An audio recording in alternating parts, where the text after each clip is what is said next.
سلام و درود به پایان با همه شما مخلصان عزیز. این برنامه در شبکه‌های اجتماعی است. من فردوس خورسندم. امروز از تنیس آغاز میکنیم. نیک کیریوس تنیس باز مشهور درباره مناسبتش با رافائل نادال سخنهای غیر عادی گفت. او برای من یک نفر مقابل است. وقتی غالب میشود چیزی درباره رقیب نمیگوید. سلام میکند و همین طور میرود. من مثل که او را احترام نمیکنم. حتی مخلصانش و طرز بازیش را. من همین خیلی انسانم. هرچند این کاری خوب نیست. برای چی این طور ممکن نبوده است؟ ما که از یکدیگر فرق میکنیم. من یگان وقت کوشش نکردم اون انسان نباشم که هستم. وقتی من با کارت تنیس در آمدم دانید که من تنهایم و با هیچ کس رحم و احترام ندارم. اگر کسی رو دوست نمیداری و این رو گفتن میخواهی فرصت رو انتظار نشو. در حال گفتن در کار. من میدونم که بعد این گپ‌ها رفع نیز اندیشه‌اش نسبت من دیگر میشود. ولی حقیقت است. گفته است نیک کیریوس. خاطررسان میشوند که این سال کیریوس 2 مرتبه رافائل نادال رو شکست داد.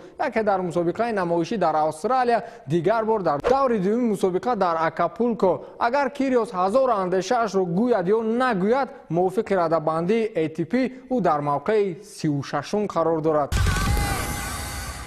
در پرمیر لیگ انگلیس اوید با برای ماندن سیستم وار یا خود ویدیو داور یک چند قاعده های آن نیز تغییر داده می شود یا شدن بگیم می شود. این رو ما از پایگاه اطلاعاتی گرفتیم. با اطلاع رسانه خبری دیلی مایل من بعد فوتبال بازان حقوق ندارند که با داور فرمایش دهند تا از ویدیو داور استفاده برد. باید داور خود خلاصه برآورد که با دیدن ویدیو داور احتیاج دارد یا نه. اگر کدام فوتبال باز آمده داور رو میگوید که رفته از نوار ببیند با کارت زرد مجازات کرده می شود. این رو مسئولین یک نوع فشار به داور معنی داد میکنند. سوارز بیچاره چیکار میکند اکنون؟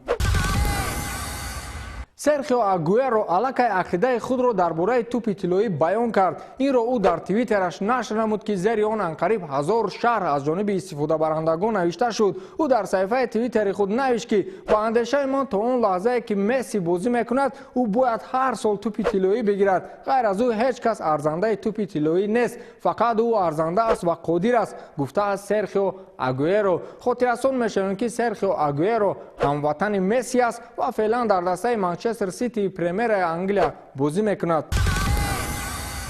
دوستان ازلی نوبت رقیبان آشتیناپذیر گردیدند. اینها فرانک لمپارد و جان تری میباشد که از سال 2001 تا سال 2014 در دسته چلسی یکجا فعالیت میبردند و زمان فعالیت آنها را زمان طلایی باشگاه چلسی معنی داد میکنند. بعد از جنبست کریر فوتبال بازی آنها رو به مربیگی آوردند و فعلا در این سمت موفق هم میباشند. فرانک لمپارد سرمربی دسته دربی و تری باشد یاردمچی سرمربی استون ویلا در چمپیونشیپ میباشند. این دو دسته در فینال مرحله پلی آف چمپیونشیپ با هم رقابت میکنند. فرانک لمپارد در این مورد گفته است که ما دوستان دیرینه هستیم ولی میدان با دوستی ربط ندارد. میدان حق حلال زور است. اکنون میبینیم که مهارت مربیگی کدام از اینها بالاتر است، لمپارد یا تری. دسته دربی که زیر سرمربیگی لمپارد دسته لیس رو شکست داده با این مرحله برآمد. در داخل اتاق لباس بازیکنی همه بازیگران و خود لمپارد یکجا شادی میکردند و شاگردان او ناگهان سرود را زمزمه کردند که آنجا گفته میشود Stop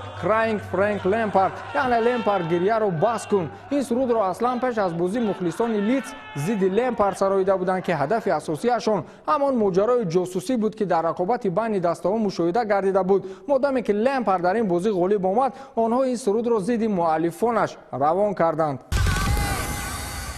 باز هم گپ سر همان لمپارد. شاید این موسم از چمپیونشیپ با پرمیر لیگ انگلیا گذارد، چون در این مورد من یکم بار نیست که مطلب بخونم. امروز پایگاه اطلاعاتی یوراسپورت در تکیه و رسانه‌های اطلاعاتی اروپایی در این مورد مواد نشر کرد که چنین سرلوحه دارد: لمپارد ممکن است که ماوریسیو ساری رو عوض نماید. پیشتر نیز در این مورد خبر نشر گردید که شاید رومان ابراموویچ ماوریسیو ساری رو با سبب بی‌احترامی نسبت مخلصان کبودپوش از سمت سرمربیگی آزاد نماید. اکنون این اوضاع آهسته به حقیقت تبدیل می‌یابد. فرانک لمپارد که امسال در چمپیونشیپ مهارت بلند نشان داد یگانه نامزد برای عوض نمودن مقام اوست اگر به شرط ابراموویچ دسته را نفروشد. بارسلونا با آنتوان گریزمان معاش پیشنهاد کرد که 4 میلیون کمتر است از آنی که فعلا او از اتلتیکو میگیرد. این رو ما از پایگاه اطلاعاتی گرفتیم. با همه معلوم است که به قول همه گپ و کارها نسبت گزارش گریزمان از اتلتیکو با بارسلونا پخته است. در صورت گزارش گریزمان از بارسلونا 17 میلیون یورو معاش سالانه میگیرد که در اتلتیکو او 21 میلیون میگرفت. با همه این نگاه نکرده گریزمان 2 پای در یک موزه از اتلتیکو رفتنی است. با همین تمام تا دیدار دیگر خیر.